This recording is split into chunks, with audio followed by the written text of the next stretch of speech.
Domingo de Ramos y el comienzo de la Semana Santa. Hoy entró Jesús en Jerusalén y fue recibido por una multitud que le extendió la alfombra roja como si fuera, poniendo sus mantos y ramas por el camino.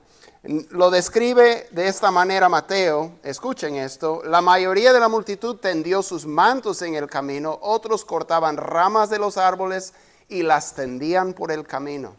Y las multitudes que iban delante de él y las que iban detrás gritaban: Hosana al Hijo de David, bendito aquel que viene en el nombre del Señor, Hosana en las alturas.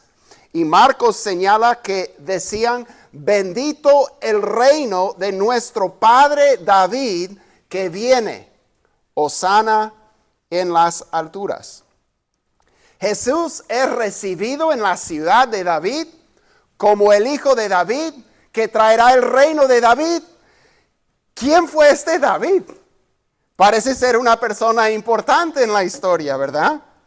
Hay muchos detalles del Domingo de Ramos de los que no nos percataremos si no rebobinamos la historia un poco para ver quién fue David para el pueblo de Dios.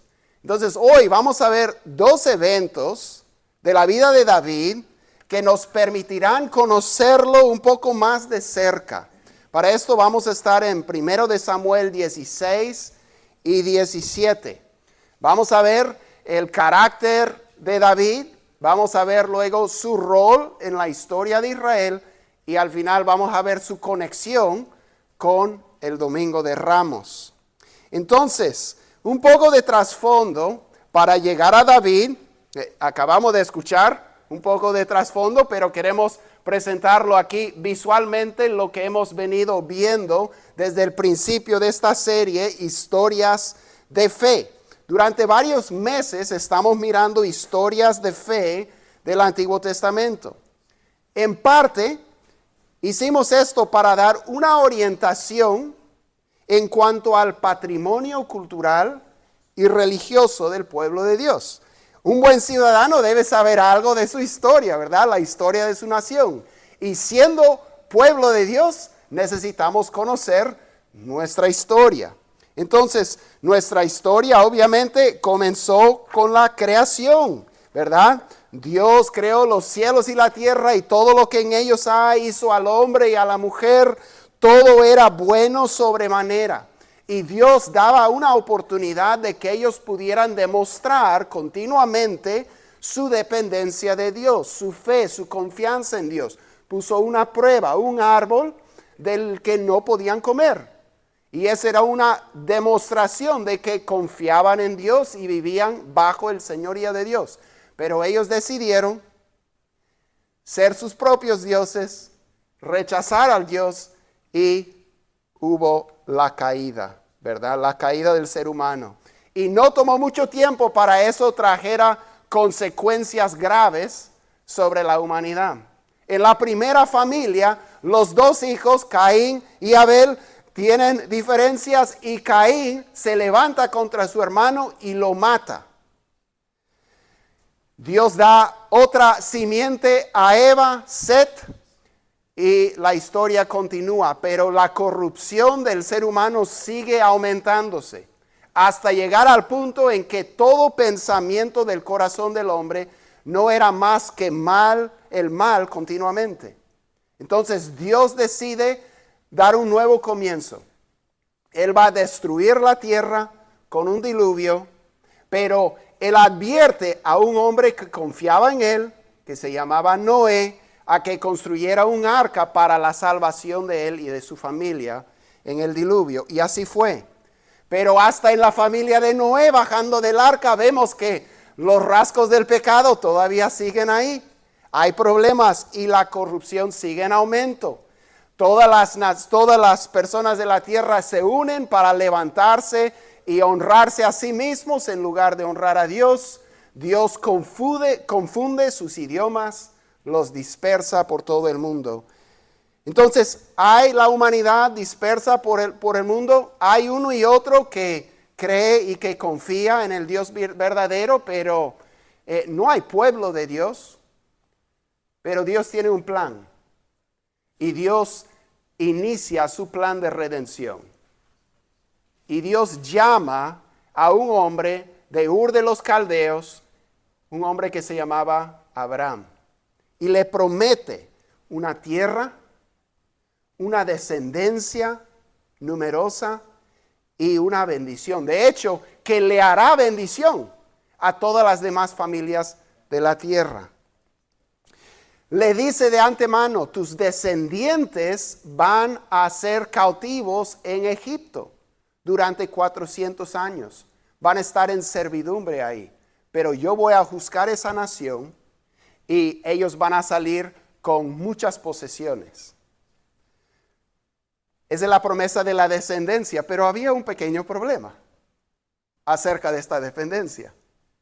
Sara, la esposa de Abraham, era estéril, no podía concebir hijos. Y también ya estaban los dos muy avanzados de edad. O sea, en los 90, 100 años. O sea, doblemente estos no pueden tener hijos. Es imposible. Doblemente imposible. Pero para Dios no hay imposible. Y ellos conciben un hijo y le ponen por nombre, como Dios les dijo, Isaac, que significa risa, porque Dios les ha dado en su vejez y a la esposa estéril un hijo. Dios hace su promesa con Isaac. Isaac tiene sus hijos Jacob y Esaú. Dios hace sus promesas con Jacob. Le cambia el nombre a Jacob a Israel. Jacob tiene 12 hijos, los descendientes de los cuales vienen a ser las 12 tribus de Israel, las 12 tribus de Jacob. El penúltimo y preferido hijo, José, es vendido como esclavo por celos de sus hermanos, llevado a Egipto como esclavo, pero Dios estaba preparando el escenario porque después de muchos años, un par de décadas casi, hubo grande hambruna en toda la tierra y la familia de José, incluyendo Jacob, el papá, tiene que descender a Egipto para sobrevivir. Y Dios ya tiene a José en posición de salvar a su familia. Pero pasan los años y pasan los años y pasan los años.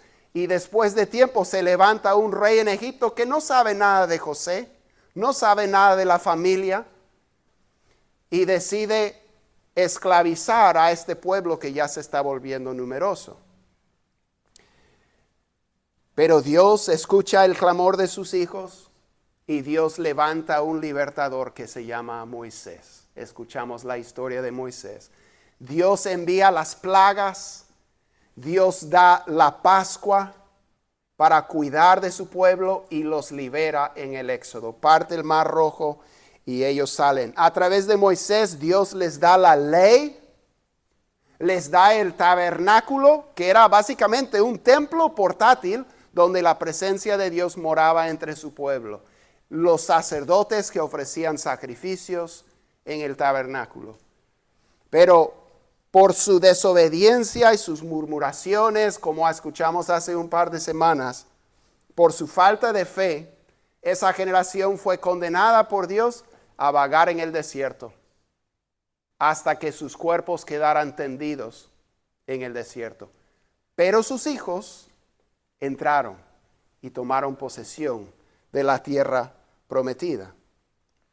Con el tiempo llegamos a que están en la tierra, van a construir ya no un tabernáculo portátil, como una tienda de campaña para la presencia de Dios, sino un templo fijo, y Israel va a empezar a tener reyes. Ahí es donde estamos en la historia.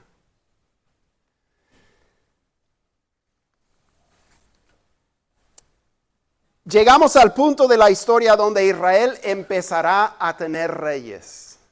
El pueblo escoge para sí el primer rey, Saúl, por su estatura, por su apariencia. Pero como Saúl rechaza a Dios, Dios le rechaza a Saúl. Entonces Dios manda al profeta Samuel a ungir al futuro rey de Israel. Un hombre que ha escogido Dios y no el pueblo.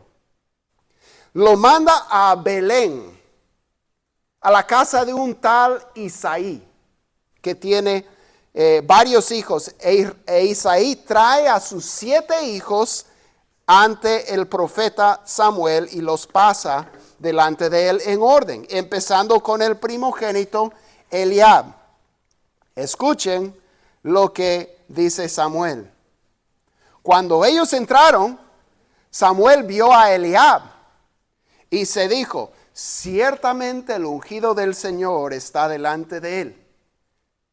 Pero el Señor dijo a Samuel: no mires a su apariencia, ni a lo alto de su estatura, porque lo he desechado.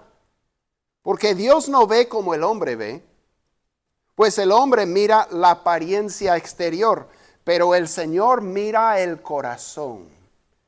El Señor mira el corazón. Después, en el versículo 11, Samuel preguntó: ¿son estos todos tus hijos?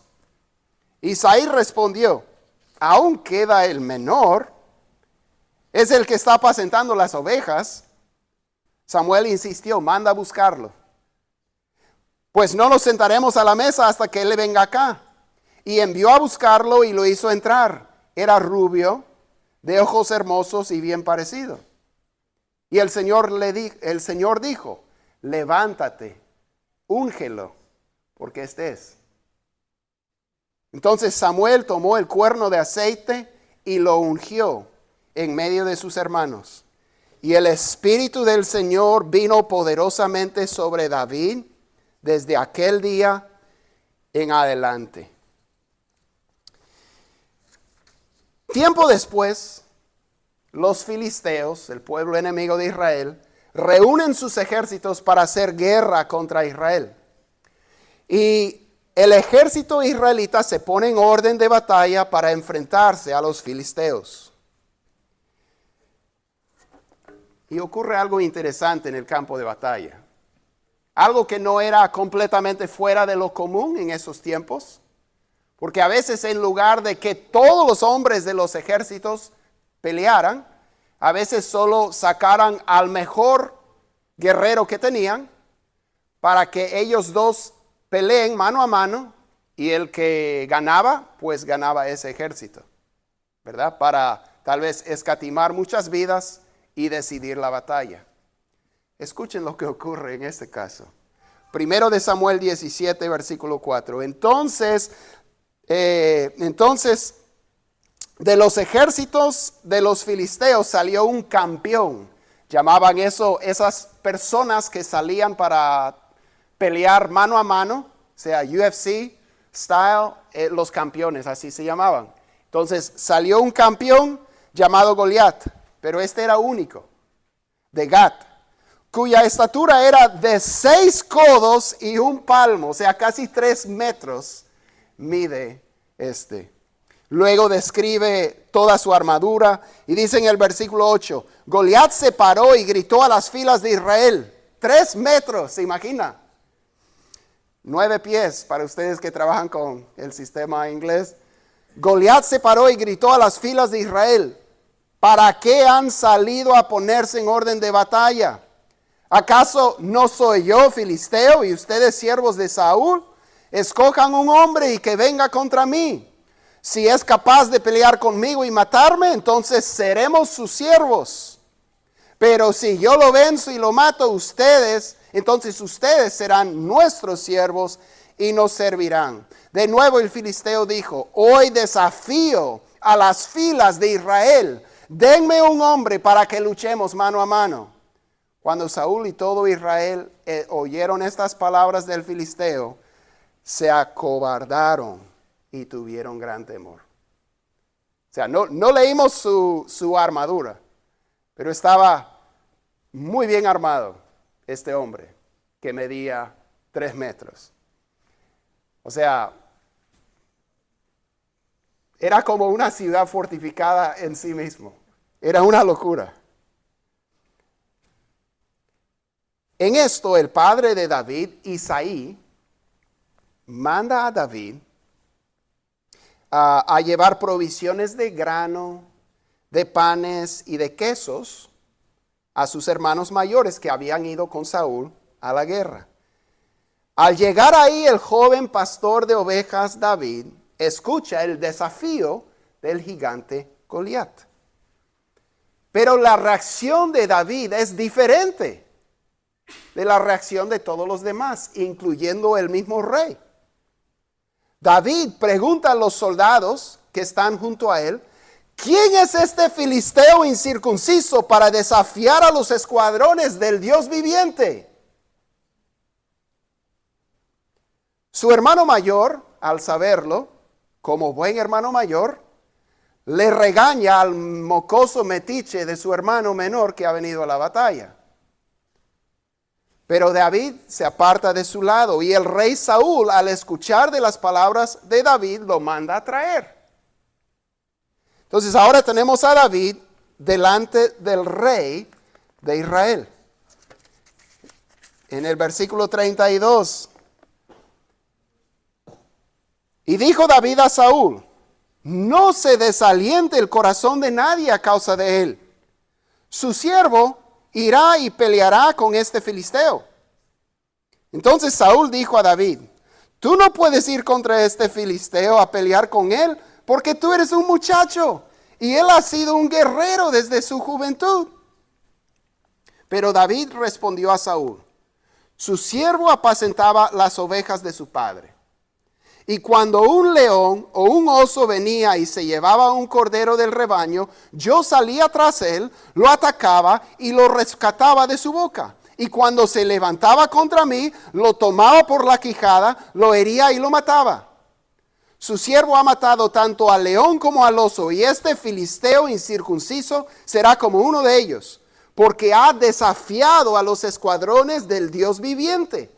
Y David añadió, el Señor que me ha librado de las garras del león y de las garras del oso, me librará de la mano de este filisteo. Y Saúl dijo a David, ve y que el Señor sea contigo. Empezamos a ver un poco el corazón y el carácter de este joven. Tal vez por qué Dios lo escoge para ser el rey de su pueblo. Versículo 40 dice, y tomando su cayado en la mano, escogió del arroyo 5 piedras lisas y las puso en el saco de pastor que traía, en el zurrón. Y con la honda en la mano se acercó al filisteo. El filisteo vino y se fue acercando a David con su escudero delante de él. Cuando el filisteo miró y vio a David, lo tuvo en poco, porque era un muchacho, rubio y bien parecido. Y el filisteo dijo a David, ¿acaso soy un perro que vienes contra mí con palos? Y el filisteo maldijo a David por sus dioses. También dijo el filisteo a David, ven a mí y daré tu carne a las aves del cielo y a las fieras del campo. Entonces dijo David al filisteo, tú vienes a mí con espada, lanza y jabalina, pero yo vengo a ti en el nombre del Señor de los ejércitos, el Dios de los escuadrones de Israel, a quien tú has desafiado. El Señor te entregará hoy en mis manos, y yo te derribaré y te cortaré la cabeza. Y daré hoy los cadáveres del ejército de los filisteos a las aves del cielo y a las fieras de la tierra, para que toda la tierra sepa que hay Dios en Israel. Y para que toda esta asamblea sepa que el Señor no libra ni con espada ni con lanza, porque la batalla es del Señor, y Él los entregará a ustedes en nuestras manos. Ahora el momento de la verdad, el momento del encuentro. Sucedió que cuando el filisteo se levantó y se fue acercando para enfrentarse a David, este corrió rápidamente hacia el frente de la batalla. ¿Ok? Ese es el momento cuando, ¿verdad? Bueno, iba a decir a todos les gusta una buena pelea, no es cierto. A muchos les gusta una buena pelea, ¿verdad? La gente paga pay-per-view para ver el Mike Tyson o quien sea, ¿verdad? A veces las peleas son muy cortas. Uno paga mucho dinero y después de la primera ronda ya se acabó. A veces son largas. A veces son tipo película Rocky y hasta la quinta ronda, la quinceava ronda, ¿no? Pero vamos a ver cómo va esta pelea, si es rápida o si es muy extendida. ¿Verdad? Todos prenden sus televisores, todos están ahí reunidos, tienen sus botanas, están listos para mirar la pelea. Creo que los hermanos tienen sus panes y sus quesos que trajo David, ¿verdad? Entonces dice, sucedió que cuando el filisteo se levantó y se fue acercando para enfrentarse a David, David, corrió rápidamente hacia el frente de la batalla para enfrentarse al filisteo. David metió la mano en su saco y sacó de él una piedra, la lanzó con la honda. Por si acaso la honda no es como los juguetes de niños, era algo que ellos podían agarrar bastante velocidad, era más como una pistola cuando uno la sabía usar. David metió la mano en su saco, sacó de él una piedra, la lanzó con la honda e hirió al filisteo en la frente. La piedra se hundió en su frente y Goliat cayó a tierra sobre su rostro. O sea, solo segundos duró la batalla. Así venció David al filisteo con una honda y una piedra e hirió al filisteo y lo mató. Pero no había espada en la mano de David. Entonces David corrió y se puso sobre el filisteo, tomó su espada, la sacó de la vaina y lo mató, cortándole la cabeza con ella.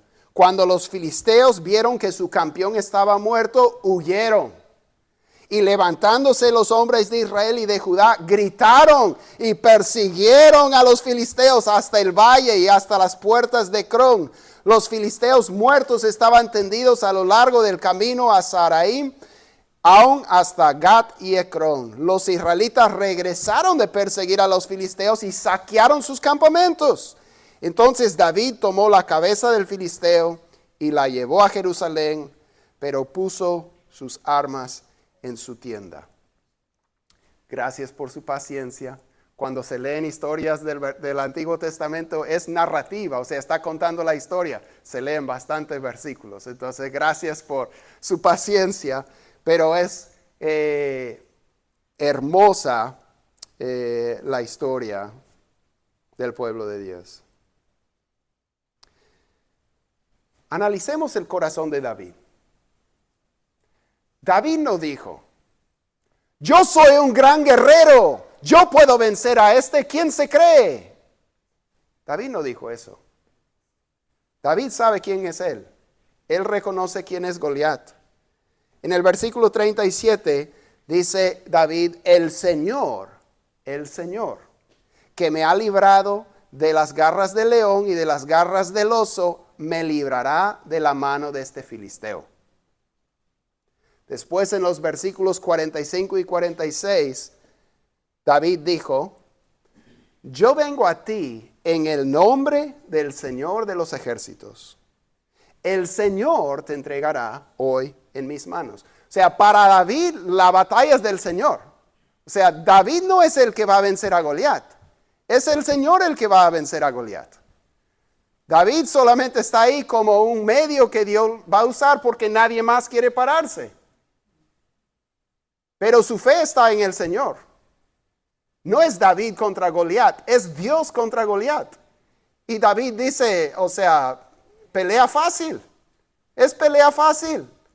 O sea, esto no va a durar mucho tiempo. Así que no se pongan muy cómodos. Esto va a ser rápido.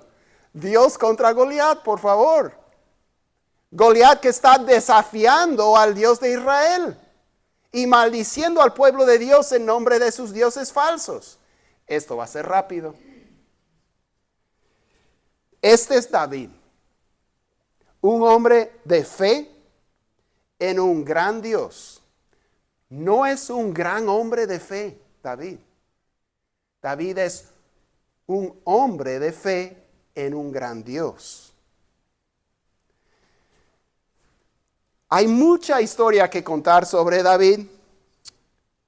Dios mediante, en algún momento vamos a poder ver su vida en más detalle. Es increíble lo que el Señor hizo con este varón.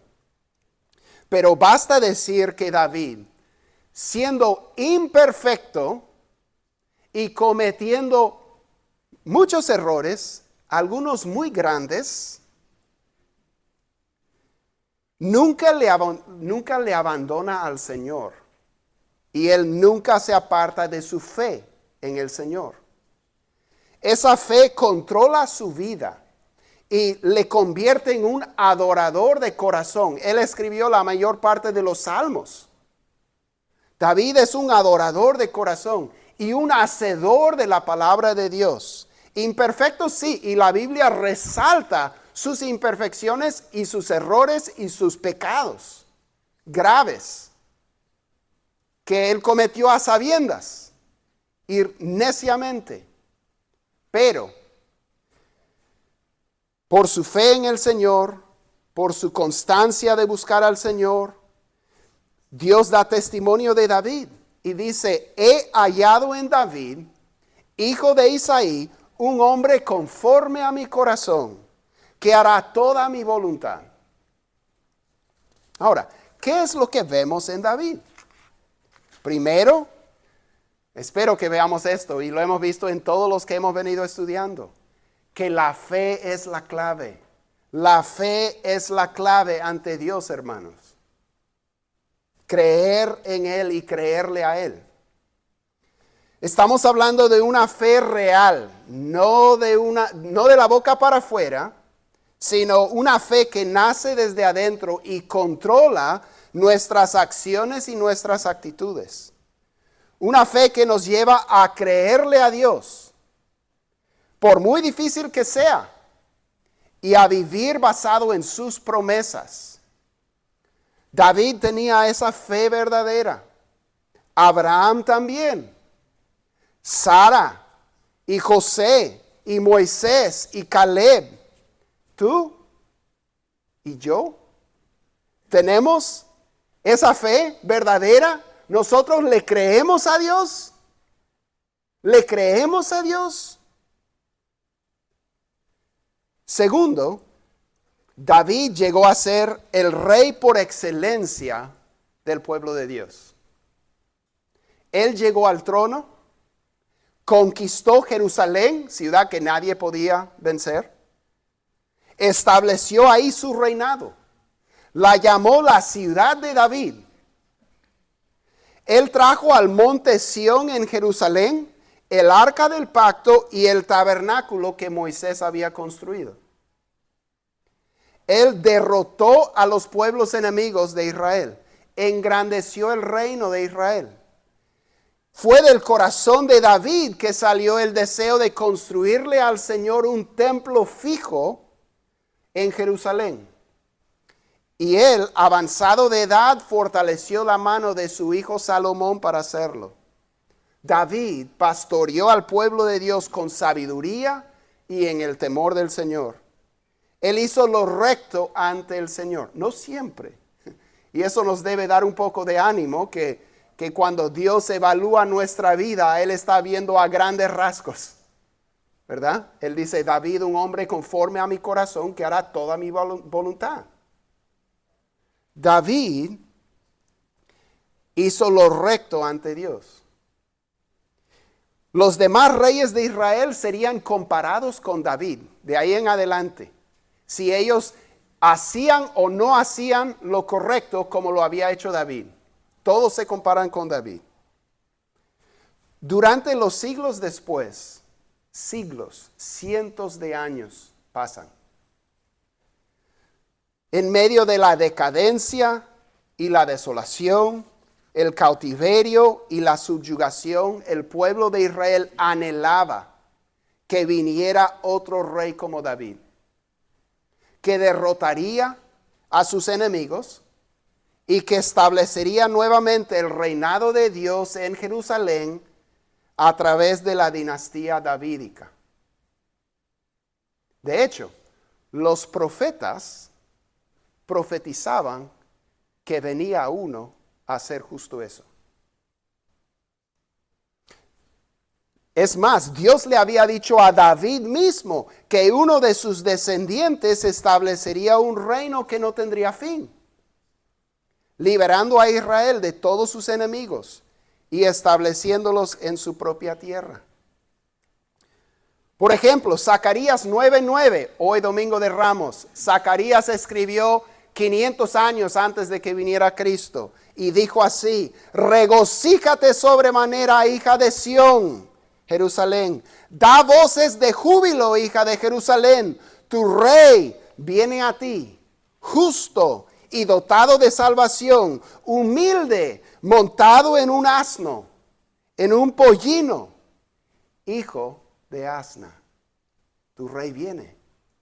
Isaías 9:7. Isaías había profetizado: el aumento de su soberanía y de la paz no tendrán fin sobre el trono de David y sobre su reino, para afianzarlo y sostenerlo con el derecho y la justicia desde entonces y para siempre. El celo del Señor hará esto. Entonces, cuando Jesús, el hijo de David, entró en la ciudad de David el primer domingo de Ramos, después de haber manifestado su poder durante 3 años de ministerio a todo Israel, el fervor político del pueblo era intenso. Sus expectativas estaban en alto y su esperanza se disparaba. Pero el pueblo no había captado de Jesús la naturaleza del reino que él traía. Él no venía para derrotar a los romanos y establecer su trono en la ciudad capital. Él venía para derrotar al enemigo original del pueblo de Dios y de toda la humanidad, a esa antigua serpiente que se apoderó de la tierra a través de la caída del hombre en Edén, Satanás, el que desde entonces había amedrentado a la humanidad. Nuestro campeón, el descendiente de David, venía al encuentro con ese Goliat. Y si ganaba, la victoria suya se aplicaría a todo el pueblo. Hebreos 2 dice así: así que por cuanto los hijos participan de carne y sangre, también Jesús participó de lo mismo, para anular mediante la muerte el poder de aquel que tenía el poder de la muerte, es decir, el diablo, y librar a los que por temor a la muerte estaban sujetos a la esclavitud durante toda la vida. Igual que David, representando al pueblo de Dios, fue al encuentro con Goliat, ungido como rey, representante del pueblo. Nuestro rey ungido salió al encuentro ese Viernes Santo y venció al enemigo del pueblo de Dios. Y en su victoria está nuestra libertad.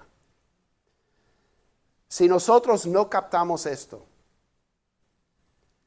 y pensamos que nosotros tenemos que vencer nuestros vicios, nuestro carácter, nuestros desafíos en la vida y ganarnos el favor de Dios con nuestras buenas acciones, estaremos abrumados como los israelitas lo estaban ante Goliat. Porque no tenemos chance, honestamente.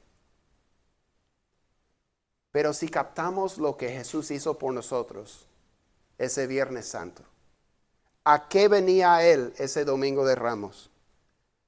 Nosotros, con un grito de victoria, nos llenaremos de valor y saquearemos el reino de las tinieblas.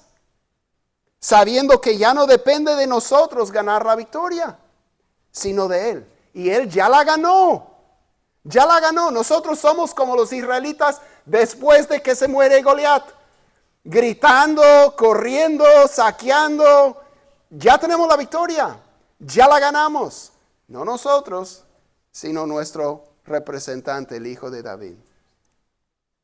Entonces, aquel domingo de Ramos el pueblo daba la bienvenida al verdadero descendiente prometido, al hijo de David, el heredero del trono. Pero si no captaban que su reino no era de este mundo, y si no abrazaban ese reino, unos pocos días después estarían gritando con los líderes religiosos: crucifíquenlo, crucifíquenlo. ¿Tú has abrazado el reino que ha traído el Señor Jesús? ¿Tú has creído en la victoria de Él sobre tus mayores enemigos? Que esta Semana Santa Dios nos ayude a reconocer la verdadera batalla que nuestro Rey vino a pelear por nosotros y la victoria que Él ya ganó. Oremos. Señor, te damos gracias. Tú eres el hijo de David, el cumplimiento de todas las profecías. Y tú has vencido. Señor, gracias porque la batalla es del Señor. La salvación es del Señor. Señor, la victoria es tuya, pero se aplica a nosotros como si nosotros la hubiéramos ganado. Somos libres, somos limpios. Señor, somos aceptos a través de tu sacrificio. Bendícenos esta Semana Santa. En el nombre tuyo. Glorifícate, Señor. Amén. Amén. Que Dios les bendiga y que pasen una linda semana.